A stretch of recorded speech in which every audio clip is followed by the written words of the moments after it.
আসসালামু আলাইকুম। প্রথমেই জানিয়ে দিব দেশ বিদেশের গুরুত্বপূর্ণ নিউজ আপডেট। বাংলাদেশের সেনাবাহিনীকে কেন স্যালুট জানালো যুক্তরাষ্ট্র?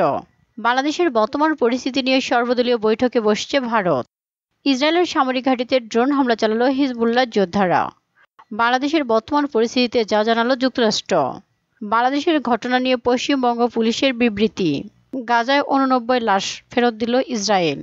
নাইজেরিয়া থেকে সেনা প্রত্যাহার শুরু করেছে যুক্তরাষ্ট্র। ইউক্রেনকে প্রথম F-16 জঙ্গি বিমান দিয়েছে, বলল জেলেনস্কি। ইরানের সহায়তায় মার্কিন রাজনীতিবিদদের হত্যার পরিকল্পনা, নৎসাতের দাবি করল FBI। এতক্ষণ শুনছিলেন নিউজ আপডেট, এবার বিস্তারিত সংবাদ। বাংলাদেশের সেনাবাহিনীকে কেন স্যালুট জানালো যুক্তরাষ্ট্র? আসুন জেনে নেওয়া যাক। বাংলাদেশের সেনাবাহিনীকে স্যালুট জানিয়েছে যুক্তরাষ্ট্র। দেশের সংকটকালীন মুহূর্তে সেনাবাহিনীর গুরুত্বপূর্ণ ভূমিকা রাখায় এই স্যালুট জানিয়েছে আমেরিকা। সোমবার রক্তক্ষয়ী ছাত্র আন্দোলনে পতন হয়েছে শেখ হাসিনার সরকারের। এদিন পদত্যাগ করে দেশ ছেড়ে পালিয়ে গিয়েছেন শেখ হাসিনা। এরপর গুরুত্বপূর্ণ ভূমিকায় অবতীর্ণ হয়েছে সেনাবাহিনী। নিয়মিত সংবাদ ব্রিফিংয়ে এ বিষয়ে মার্কিন পররাষ্ট্র দপ্তরের মুখপাত্র ম্যাথিউ মিলার সাংবাদিকদের বলেন, আমরা সব পক্ষকে সহিংসতা থেকে বিরত থাকার আহ্বান জানাচ্ছি। গত কয়েক সপ্তাহে অনেক প্রাণ ঝরেছে। আমরা সামনের দিনগুলোতে শান্তি ও সংযমের আহ্বান জানাচ্ছি।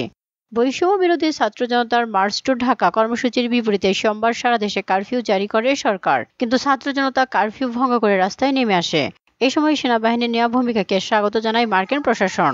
এক প্রশ্নের জবাবে ম্যাথিউ মিলার বলেন, এটি যদি সত্যি হয় যে সেনাবাহিনীর আইনানুগ প্রতিবাদকারীদের বিরুদ্ধে দমন পীড়নের আহ্বানকে প্রতিহত করেছে, তবে তা একটি ইতিবাচক অগ্রগতি। তিনি বলেন, একটি অন্তর্বর্তীকালীন সরকার গঠনের ঘোষণাকে আমরা স্বাগত জানাই। আমরা বাংলাদেশের আইন অনুযায়ী যে কোনো পরিকল্পনা এবং পরিবর্তন পরিচালনার আহ্বান জানাচ্ছি। আরও এক প্রশ্নের জবাবে মার্কিন মুখপাত্র বলেছেন, আমরা চাই বাংলাদেশের জনগণ তাদের ভবিষ্যৎ সরকারের সিদ্ধান্ত নিক। ম্যাথিউ মিলার বলেছে, বাংলাদেশের সাম্প্রতিক মানবাধিকার লঙ্ঘন হতাহতের ঘটনায় যুক্তরাষ্ট্র গভীরভাবে উদ্বিগ্ন। এই সমস্ত মৃত্যুর জন্য জবাবদিহিতা নিশ্চিত করতে পূর্ণ ও স্বচ্ছ তদন্ত অত্যাবশ্যক। এদিকে বাংলাদেশের বর্তমান পরিস্থিতি নিয়ে সর্বদলীয় বৈঠকে আবারও ভারত। ছাত্রদের গণ আন্দোলনের মুখে পদত্যাগ করে প্রধানমন্ত্রী শেখ হাসিনা এখন ভারতে। দেশ জুড়ে বিরাজ করছে থমথমে অবস্থা। সকাল থেকে শিক্ষা প্রতিষ্ঠান খোলা হলেও তেমনভাবে উপস্থিত হতে দেখা যায়নি শিক্ষার্থীদের। এমন পরিস্থিতিতে সর্বদলীয় বৈঠক ডেকেছে ভারতের কেন্দ্রীয় সরকার। মঙ্গলবার 6 আগস্ট ভারতীয় সংবাদ মাধ্যম আনন্দবাজারের প্রতিবেদনে বলা হয়েছে, 10টায় সংসদে জরুরি বৈঠকটি হওয়ার কথা রয়েছে। বাংলাদেশের পরিস্থিতি নিয়েও বৈঠক করেছে পররাষ্ট্রমন্ত্রী, বক্তব্য রাখবেন বলে জানিয়েছে তারা।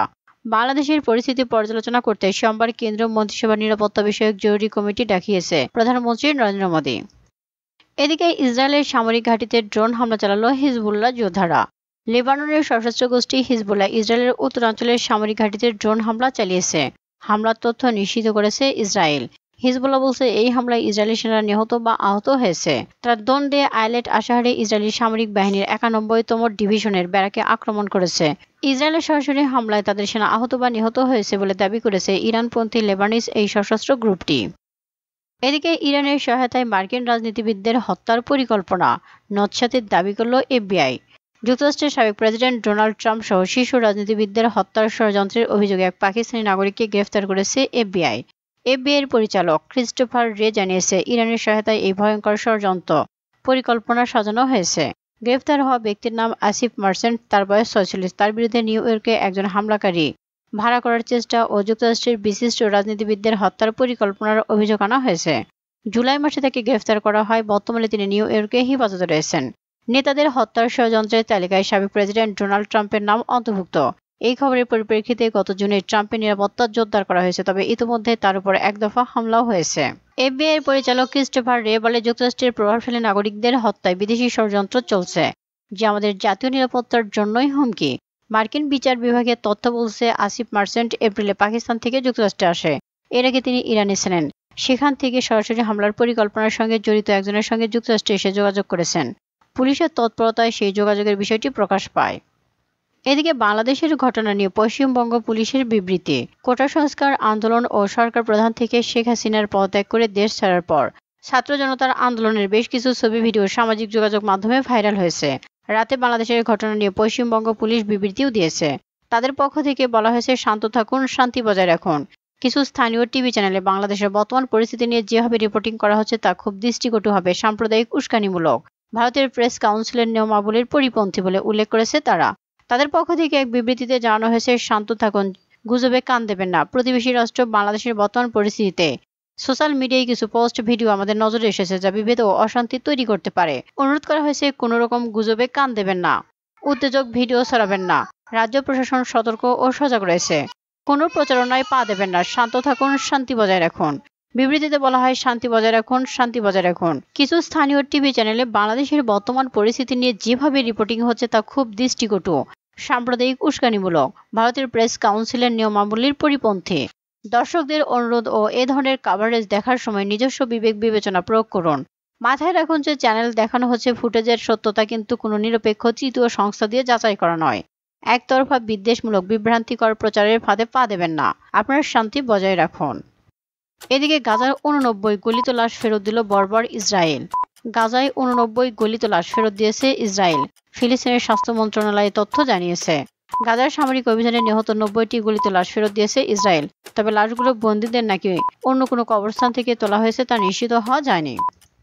এদিকে নাইজেরিয়া থেকে সেনা প্রত্যাহার শুরু করেছে যুক্তরাষ্ট্র। যুক্তরাষ্ট্রের সামরিক বাহিনী নাইজেরিয়ার সর্বশেষ ঘাঁটি থেকে সৈন্য প্রত্যাহার করে নিয়েছে, পেন্টাগন সোমবার তথ্য জানিয়েছে।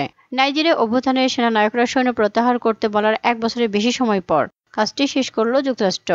নাইজেরিয়ার প্রতিরক্ষা মন্ত্রণালয় পেন্টাগনের এক যৌথ বিবৃতিতে বলা হয়েছে, আগাদিজের বিমান ঘাঁটি ও 201 থেকে মার্কিন সৈন্য ও সম্পদ সরিয়ে নেওয়ার কাজ শেষ হয়েছে।